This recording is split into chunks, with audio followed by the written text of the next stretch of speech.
Well, welcome back to the Prospect Hub. We talk about Mets prospects and the Mets minor leagues and all these players that are going to draft. We'll have plenty of stuff on the MLB draft that's going to come up in about 5 months. And we'll have all kinds of stuff here. But what was interesting the last couple of days is Mets announced something huge for their player development and what's going on in Port St. Lucie. Now, Steve Cohen is a billionaire. He made $3.4 billion last year through his hedge fund, and he's going to be taking about $60 million from his account, I guess, and they're going to be doing something really awesome for the Mets minor leagues. This is from Sports Business Journal. Now, I would say anyone complaining about Steve, all he cares about is the casino. When you're spending $60 million out of your own pocket, shut up. I don't normally say that, but shut up. You sound stupid.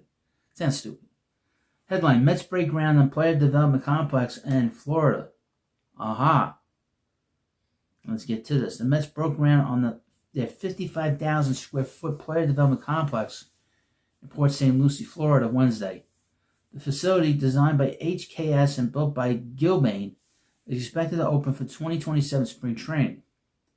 The Mets' investment is roughly $60 million, according to a source close to the project.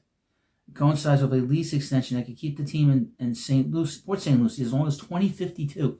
Now, the Mets have been in Port St. Lucie since 1988.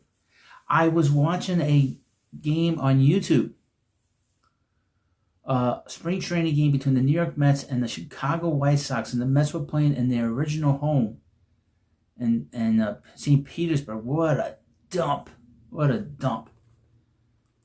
And what was very interesting is that right before the game started, someone had a heart attack in the stands. And they had to get a helicopter to pull the poor guy out, and the Met players were carrying them out on a stretcher to the helicopter. It was crazy. But what a dump. What a dump. And the Mets have been in Port St. Lucie since 88, and it's very different than when that 88 team went in there. Very beautiful complex. And it was beautiful then, but really, they've done a lot of renovations. The Wilpons did a lot, and obviously, they're going to do something very, very special now. Within the Mets' broader spring training compound, the player development complex will replace the old minor league clubhouse, which dates to the early 1970s, will eventually be torn down. This doesn't sound right. The big league players' portion of the overall complex wasn't touched in this project. What minor league clubhouse are they talking about? I don't remember that being I think there was nothing there. That sounds about wrong. That don't sound right. But anyway, the new facility includes 14,000 square feet of covered batting cages, 6 batting and pitching tunnels, a 7,000 square foot weight room with a cardio mezzanine, turf sprint and stretch areas, gymnastics flooring, a 5,000 square foot locker room with 180 lockers, a 1,300 square foot training room with 12 treatment tables, an 1,800 square foot hydrotherapy area with hot and cold plunge pools, treadmill pool, and 4 extremity tubs, and dining and multi-purpose rooms. The design includes flexible spaces for hosting private gatherings and community events, keeping the building active throughout the year.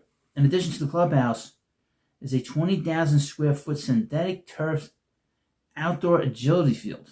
This looks like a football complex. That's the thing about this. This is so awesome. When they posted these pictures, and I'm looking at them now, it looks like a football complex. This is how big this is. Very exciting. And this is Steve. This is the benefit of having a owner that wants to win, is that you can't win unless you have a good farm system. It's the cheapest way to have good talent. If you have good facilities like this, just the idea that you go into a beautiful complex like this to train and make the players feel like gods. It makes them feel like kings. You don't want to go to some dump, You want the players to feel like they're kings when they walk into these places and say, oh man, we're going to be working out in this really clean and really beautiful place. That's the benefit of having an owner that doesn't care about money. He really doesn't care about money. Well, you let me know what you think about this video, and of course, please subscribe to me on the Prospect Hut. Follow me on Facebook, and of course, I'll post this also on X. And thank you for watching. I'll see you later.